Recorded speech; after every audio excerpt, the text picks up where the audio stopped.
Hello everyone, Aimer back with another Mission Impossible episode review. This time we've gone on to Season 4, and I'm reviewing the first episode of Season 4, at least in air date order, and that one is called The Code. So this time we get Jim going to an out-of-service carousel for instructions. The mission: leader of Nueva Tierra, Vicente Bravo, supported by UPR Representative Nicor Llanos, will get coded invasion instructions for neighboring democracy San Cristobal. The IMF must break the code, as well as the alliance between the UPR and Nueva Tierra. So this time we get a dossier scene, which very quickly shows us the new team, which consists of Barney, Willie, and the great Paris, played by Leonard Nimoy. He'll be here for the season and the next. And we also get a picture of guest agent Lynn. In the apartment scene, we see a neat rolling camera that Barney has made. We learn that the coded message will come by courier and uses a special spray, making it visible for only a few seconds, plus a bunch of other little tidbits that will be relevant as we go on. We cut to a plane carrying Lynn, who has been tipped off as an agent named Pamela Roberts to the Nueva Tierra government, as well as Paris, who is dressed up as El Líder, a notorious revolutionary from San Cristobal who is totally not Che Guevara. Somehow or other, El Líder has managed to sneak a gun on board the plane and forces the plane to land in Nueva Tierra, piquing the interest of Bravo and Llanos, who wonder why he's there. Lynn is kept on board and searched very thoroughly by Security Chief Lacerda and his men, who eventually figure out that she's carrying information on her contact lenses, which they confiscate. Takes them quite a while, interestingly, and they do like what appears to be a full strip search. Let's leave that aside. The IMF gets a fellow on the street near the airport to annoy the driver sent to pick up El Líder, allowing Jim to take that car away and Willie to bring up another similar car for Paris to travel into the presidential home. Officer Jim brings in the other car, which contains a hidden Barney, who sneaks onto the grounds and heads towards the communications area. Meanwhile, Willie sets up a tap into the transmission satellite. Barney knocks out some lights, allowing him to sneak in and use thermite to get into some pipes and set up his camera above the communications room. It has a small drill to make a peephole that allows the camera to see into the room, but some drops of water all spill out of the pipe. Paris, as El Líder, meets with Bravo and Llanos, saying he's impressed with Bravo's new digs in the presidential palace and wants to be a part of the upcoming invasion, opening up a knife which works as a transmitter to Willie and Jim. Llanos denies that any invasion is happening, but Paris says his forces have told him all about the division stationed at the border, and he wants to know details, but Llanos is evasive. Paris makes it clear that he expects to be president of San Cristobal when all is said and done, shocking Bravo. Llanos reminds him that the UPR was willing to finance his revolution many years before, but he thought their help was too expensive. Paris says he's changed his mind. He suggests to Llanos that an internal revolution would be less likely to attract unwanted foreign involvement. He's willing to wait and decide which side he wants to be on. Lacerda arrives at the office, and the three ask El Líder to wait outside while they review the information. It has detailed military plans. Llanos says it should be transmitted immediately, and he and Bravo argue about El Líder's demand to be president, as Bravo expected to be the undisputed leader of both countries, but they can't afford to make an enemy out of El Líder. Llanos says he figures that every man has his price. Paris makes it clear he won't be a sellout or a puppet like Bravo, but listens to Llanos' offer of a lot of money and being the vice president, with Llanos making it clear that Bravo will play ball with that offer. Bravo heads to the communications area to send the message, and as it's being sent, the clerk notices the water drops that fell down from the pipe, but doesn't really think anything of it, fortunately, as Jim and Willie watch the transmission being sent and tape it, allowing Jim to have a close look at it. A janitor comes by into the room where Barney is working, forcing him to hide up on the pipes. Fortunately, he is unnoticed. Jim struggles with the reverse decoding while Bravo returns to the office. Llanos tells him about the offer he made to El Líder, but leaves out the vice president part. The courier from the UPR arrives early, worrying Jim, who's already up against the clock and struggling. The team watches and tapes the courier's message as well as Janos and Bravo go into the decoding room to see their instructions, indicating that the invasion should start at 3:30, very shortly. Paris goes down to the communication room and tells the guard to go get Bravo, which allows Barney to get out of his hiding spot and back into his other hiding spot inside the limo. Meanwhile, Jim finds a clue in the photograph that is transmitted, and Paris says he is accepting Janos' offer. As he leaves, he speaks to Janos quietly and jovially, reminding him that Bravo might not be up to the task of controlling two countries. Bravo watches their banter uneasily as Paris gets back into the limo and heads away, with he and Barney managing to bind and gag the drivers so that they can hop into the waiting IMF van.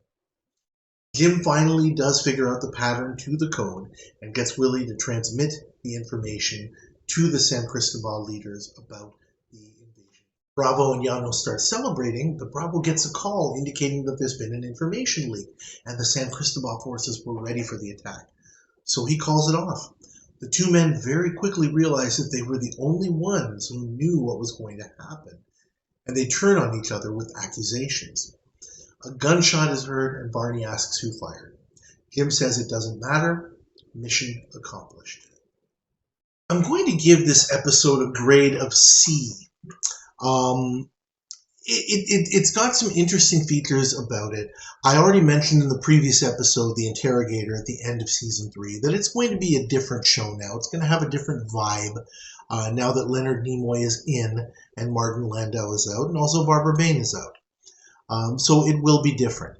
You can see a lot of that. The music is different. This one has kind of a little bit of a, I guess, what would pass for a little bit of a jaunty Latin flavor. I guess that's what they were kind of going for. Yeah, just the overall vibe is different. I think they might actually be using a different kind of lens filter for the camera, so the look and feel of it is a little bit different. It's got some good features and some not so good, as I will usually discuss. The first thing to note, we can start by talking about the fact that this episode is basically a showcase for Leonard Nimoy as Paris, to introduce him and to introduce his importance to the show. This was not the first episode that was filmed for this season, but it is the first one that aired. The first one that was actually filmed is a two-parter called The Controllers, which is coming up after a few episodes. And I guess that is important. I can see why the producers wanted to put this one first. It does make sense from that point of view. What's good about it? I think that in terms of what I just said, in introducing Leonard Nimoy, his performance here is quite admirable. He gets to have a fair bit of fun. I think he does the Che Guevara, El Líder shtick pretty admirably. And he seems to be having fun. And from that point of view, I think his performance is quite enjoyable. Also good. I like Harold Gould and Michael Constantine, who play Vicente Bravo and Nico Llanos, respectively. Excellent actors. I really like both of them. And they play off of each other very, very well in this episode. The characters themselves are kind of one-dimensional, but, you know, the actors are great. Characters, not so much. I think I've said that about a lot of episodes. The plot makes sense. It's kind of a hybrid of a separate and mislead plot, but I think it's more of a divide and conquer plot, because, you know, you have two guys who are basically, you know, working together, but it's, you know, it doesn't take much to kind of pit them against each other, and from that, and based on the scenario that has been presented here, it actually makes sense that is the case, because they do have this uneasy alliance. Sensible, right? Because now there's this third party that's introduced, and they can play both sides against the middle. Moving on to what's not so good. This being a Paris showcase, in a sense, means that the other team members are kind of pushed off to the side. You know, Willie, again, kind of is a little bit along for the ride. He gets to do a little bit more than usual now that, you know, there's only 4 main team members. Barney and Jim are very, very important to the plot, but again, they don't do anything that I would be kind of flashy. Not flashy is a very good way to describe this whole episode.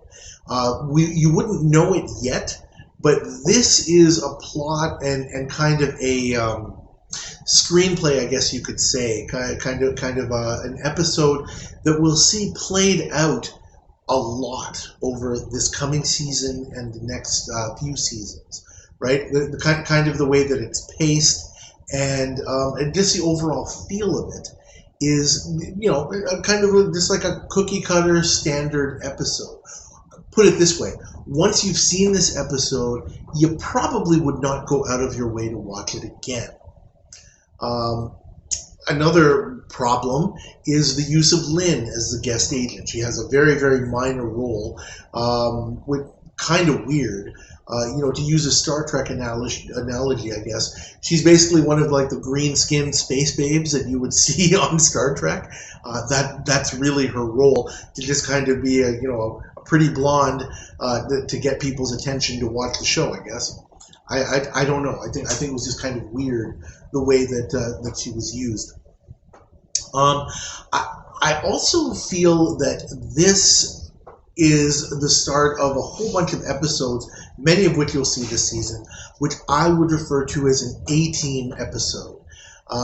If you're not familiar with the A-Team, for those who maybe overseas or whatever and didn't really see the show, although my understanding is it was quite popular overseas, the A-Team was a show from the 80s where you had a group of guys who were soldiers of fortune. And if you look at the picture, it's kind of like the Mission Impossible team in a sense, right? A little bit different in terms of the roles that were played, but it's kind of interesting. You know, you have a white-haired guy as the leader. You know, you've got one African American guy. You've got the kind of wild card guy, and you've got basically the Lancer, the guy who's like the second in command. And occasionally the A-Team would have a female presence, but it was really kind of peripheral. And a lot of the episodes from this season are going to be those kinds of A-Team episodes where the female presence is either absent completely, there are some of those, or it's very minimal like this one. Some of them are okay, but generally speaking, the A-Team episodes, as I call them, are going to be very, very much like this one.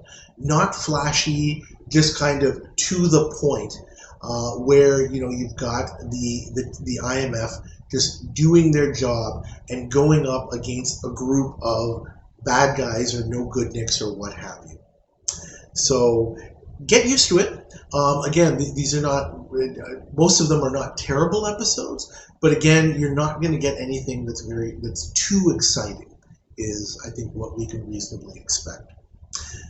Anyway, I think that about says it for this episode. Again, I can't, all of the things that I mentioned, I wouldn't really put them in the bad category, but I would say it's not so good. And again, the lack of excitement in this episode is what I think really puts it in that category, and I'll give it a solid C. Nothing exciting, nothing you'd want to go back and watch again, but not a bad episode, let's put it that way. Thank you as always for watching. This is the first one for the playlist for season 4, and off we go. I'll try to make this as regular as possible. It's Ramadan now, so my time is a little bit limited, but we'll see how it goes. I hope to have another one up over the weekend. Thank you all for watching. Please like this video. Please subscribe to my channel if you haven't already, and please leave your comments. Love to hear what you have to say as always. Thank you again, and I'll see you next time.